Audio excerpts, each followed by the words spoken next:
Moi, je voulais vous dire, je suis super contente d'être là, pour la simple et bonne raison que je suis rentrée vivante, en fait, contrairement à ce que tout le monde me disait.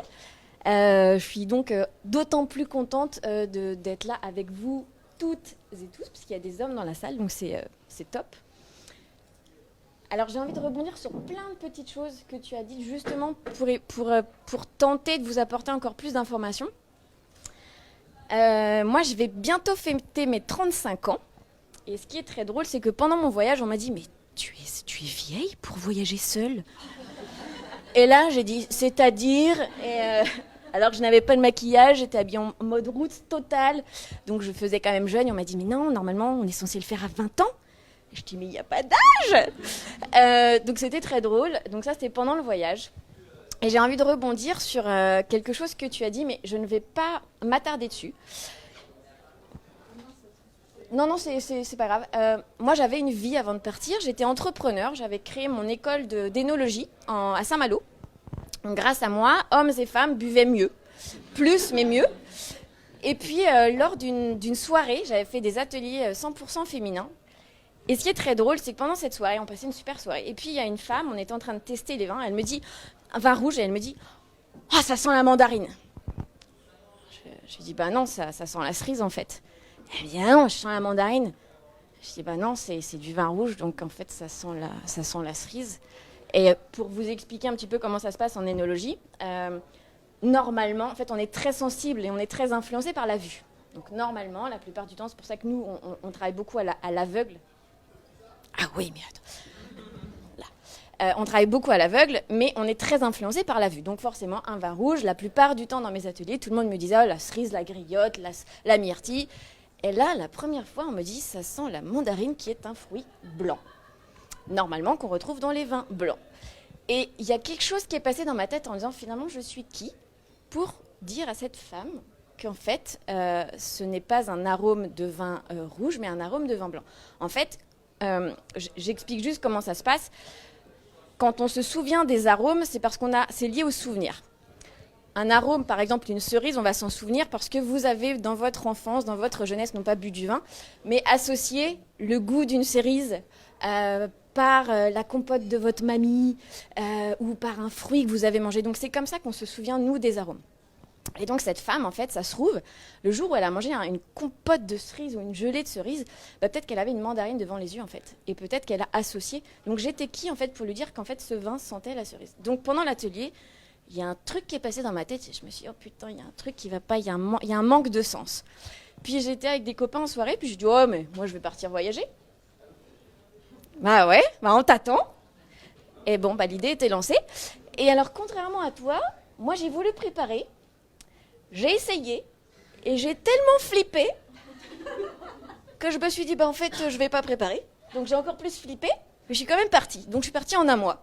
Donc en un mois, j'ai déménagé.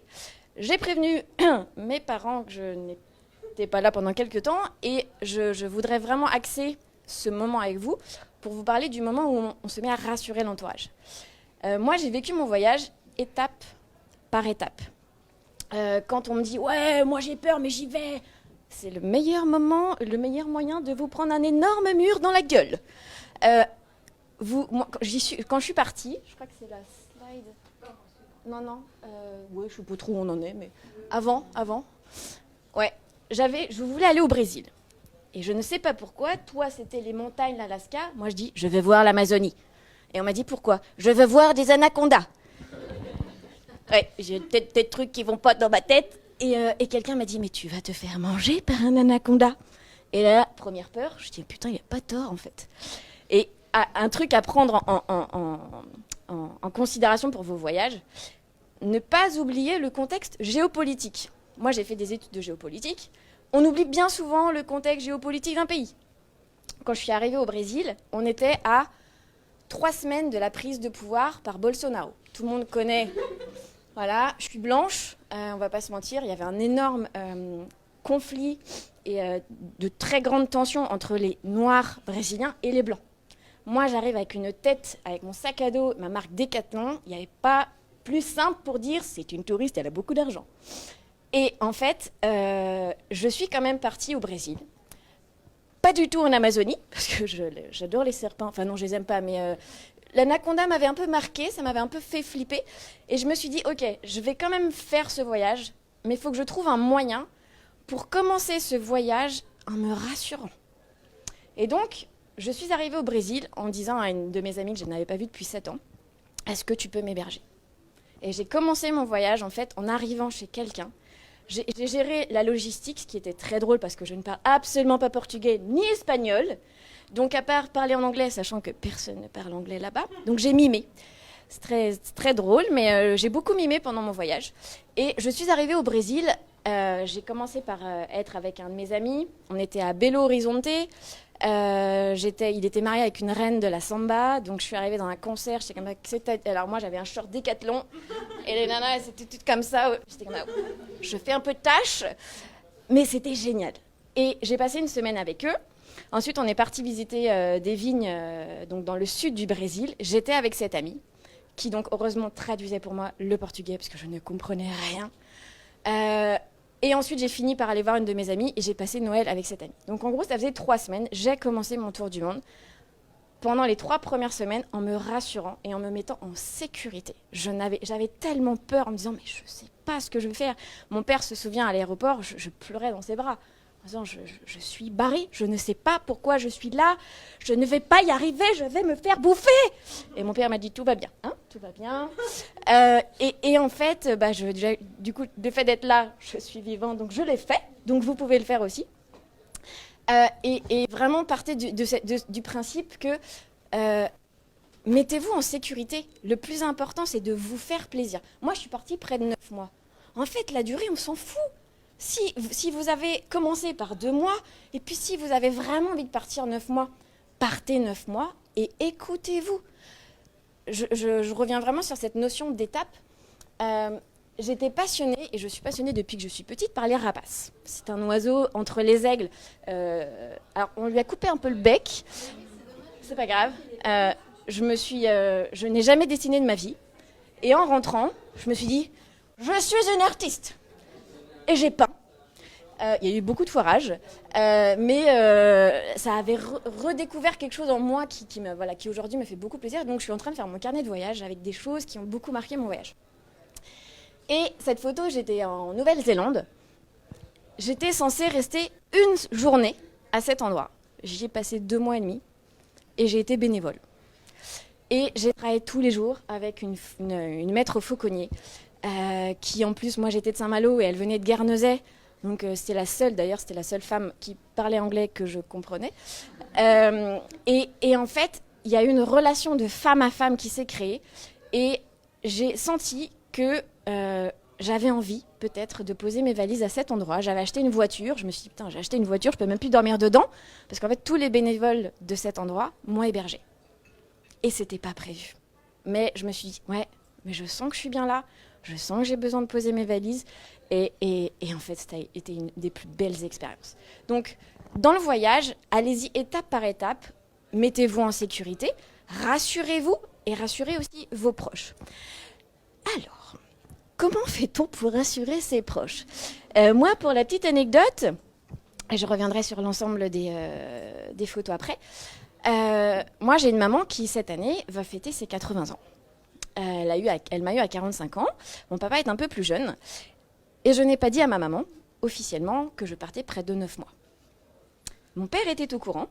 Et il m'a dit, pour la sécurité physique de ta mère, peut-être vaut mieux-il ne pas trop lui dire.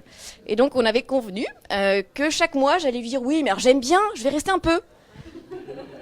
Bon, ma mère est très intelligente, elle l'a très bien compris. Donc, chaque mois, elle a joué le jeu, elle dit, alors, tu rentres bientôt ? Moi, elle savait très bien que je ne rentrais pas du tout. C'était pas prévu comme ça. Mais j'ai passé beaucoup de temps à rassurer mes parents. Et on a mis en place, sur la première photo, il y avait le Polar Step, pour que mes parents sachent. Alors, c'est à double tranchant. Ils savaient exactement où j'étais, sauf qu'en fait, ça, tout le monde peut le voir. Donc, il y a quand même des gens un peu barrés dans le monde qui, une fois qu'ils savent, puis ils savent vraiment le nom de la rue et l'endroit où vous dormez. Donc, en fait, je faisais toujours attention d'actualiser avec une semaine de décalage, parce que je n'avais pas envie que n'importe qui me suive Par contre, avec mes parents, j'avais trouvé un super forfait, d'ailleurs c'est Free, mais Free International c'est imbattable dans la plupart des pays. Et ils ont un très bon forfait, j'avais absolument pas envie de me prendre la tête, d'arriver en un pays, je savais tellement pas comment faire, je me suis dit on va faire simple pour commencer. Et j'envoyais des messages tous les 2-3 jours et je skypais beaucoup avec ma maman. On se parlait pas en visu beaucoup, mais je lui envoyais beaucoup de messages. Et puis on a tenu comme ça quasiment 9 mois. Bon, le retour a été compliqué parce que mes parents ont très bien vécu et en même temps très mal vécu mon voyage. Ça a été hyper difficile pour eux. Mais ils ne m'ont pas retenu. Ils m'ont dit, ok, si tu sens que tu dois le faire, vas-y, fais-le. Mais juste rassure-nous. Donc, j'y suis allée en disant, ok, je le fais pour moi, mais j'essaye aussi de rassurer un petit peu mes parents. Et je finirai par ces photos. Toutes ces photos sont des étapes importantes du voyage qui n'étaient absolument pas prévues. J'avais prévu de rester 2 jours à Ushuaïa, j'y suis restée 1 semaine et demie. Parce que ces 2 mecs, en fait, venaient du village à côté de Saint-Malo. Et on s'est rencontrés le 31 décembre à Ushuaïa. J'étais au bout de ma vie en disant je quittais le Brésil, j'arrivais en Patagonie. Moi, je voulais rester en Patagonie. Et là, je me suis sentie seule au monde. Je ne parlais pas espagnol. J'ai un accent pourri, à part dire perdido. Et en fait, j'ai vécu des trucs incroyables. Et donc, ces 2 mecs, j'ai passé 1 semaine avec eux. Ils étaient skippers. Ils étaient skippers parce que Ushuaïa est une base très importante pour partir en Antarctique. Et en fait, on avait des potes en commun. Donc, c'était absolument pas prévu, mais on est parti, on a visité le coin ensemble. Là, j'ai mis cette photo parce que je souris, mais sachez que je venais de me blesser. Un truc de fou, j'étais dans un parc, j'étais partie, j'avais fait 25 km en montagne, en Patagonie, c'est pas le niveau des dénivelés, c'était pas mal. Et en fait, je ne pouvais plus marcher, j'avais les pieds en sang jusqu'à la chair. Et en fait, je marchais en tongs en Patagonie. Donc le regard de l'autre, vous n'en avez plus rien à faire. Et en fait, j'ai rencontré ce couple qui est espagnol, je sais pas comment le dire, franco-espagnol-italien. Et qui m'a prise en stop parce que j'ai fait du stop. Et d'ailleurs, je vais vous donner des techniques de ouf pour faire du stop après. Et en fait, grâce à mes pieds qui ont été blessés, en fait, j'ai ralenti mon rythme. J'ai changé complètement mon voyage. Et je dis, ok, si je me suis blessée, c'est qu'il y a une raison. Quelle est la raison? Quel était le programme que je voulais faire avant?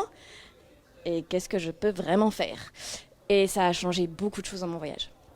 Et j'ai fait des super belles rencontres grâce à ces gens-là. J'ai retraversé, ils m'ont pris en covoiturage. Donc le lendemain, j'ai retraversé la frontière entre le Chili et l'Argentine avec ces gens.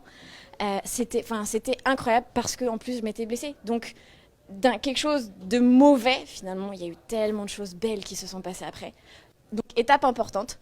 Là-bas, c'est parce que j'ai passé 2 semaines avec ma famille au Brésil. J'ai jamais fait autant de gâteaux. J'étais tellement heureuse. Je dis, attendez, je vais vous faire un gâteau. Et j'ai fait des tartes tatin pendant 2 semaines. Et j'étais pas censée rester aussi longtemps, mais ça se passait super bien. Et en haut, pareil. J'étais censée rester 1 journée pour faire un cours de yoga. Je dis, et j'ai besoin de yoga pendant mon voyage. Et en fait, j'y suis restée 1 semaine. Et elle m'a dit, mais tu dors où? Je lui dis dans ma voiture, elle m'a dit non, tu vas dormir dans le studio. Mais on ne se connaît pas. Elle m'a dit mais je fais confiance. Et j'ai dormi dans le studio du yoga. Alors c'était hyper sommaire. J'avais une bouilloire. J'ai fait cuire mes œufs dans la bouilloire. Système D, personne ne l'a su. Le lendemain, tout le monde faisait cuire son thé. J'étais un petit peu gênée, mais moi j'ai mangé des œufs. Et en fait, c'est une maître yogi internationale. Alors en anglais, je vous dis pas, le yoga en anglais c'était un pur bonheur. J'ai suivi. Mais tout ça pour vous dire que écoutez-vous, si vous avez cette envie de partir faire ce voyage, partez, mettez-vous en sécurité et kiffez. Vous allez kiffer. Juste partez et écoutez. Vous avez déjà cette intuition. Donc si je l'ai fait, vous pouvez largement le faire. Et voilà. Et je voulais vous dire, je suis une amoureuse et de la nature et des animaux. J'ai plutôt un profil hypersensible, donc moi je vois un chat, je suis complètement gaga. Et j'adore ce photographe qui est un super photographe et qui a fait un reportage et un documentaire il n'y a pas très longtemps, qui dit « Le monde ne mourra pas de manque de merveilles, mais par manque d'émerveillement ». Donc juste soyez émerveillés. Et soyez émerveillés même ici. Franchement, même à Paris, bon, pas tous les jours, mais il y a plein de choses, il y a plein de choses autour de nous. En fait, il faut juste en être consciente. Et pour celles qui ont envie de se rassurer, j'ai créé un podcast. Je suis co-créatrice d'un podcast. Il y a 3 interviews, bon, 2 de moi, mais c'est avant et après mon voyage. Donc, c'est-à-dire, c'est très marrant parce que le ton de la voix n'est pas du tout le même. Et en fait, on comprend que rien ne s'est passé comme prévu. Et il y a une troisième interview pour l'instant qui est une Québécoise qui est partie aussi faire un tour du monde. Et c'est hyper intéressant, je trouve, d'écouter aussi des femmes qui ont d'autres expériences. Et voilà, si vous avez des questions, le podcast s'appelle Aventure humaine. Il est disponible sur tous les réseaux. Et voilà. Et moi, je suis super contente d'être avec vous ce soir. Si vous avez des questions, voilà, je suis dispo après.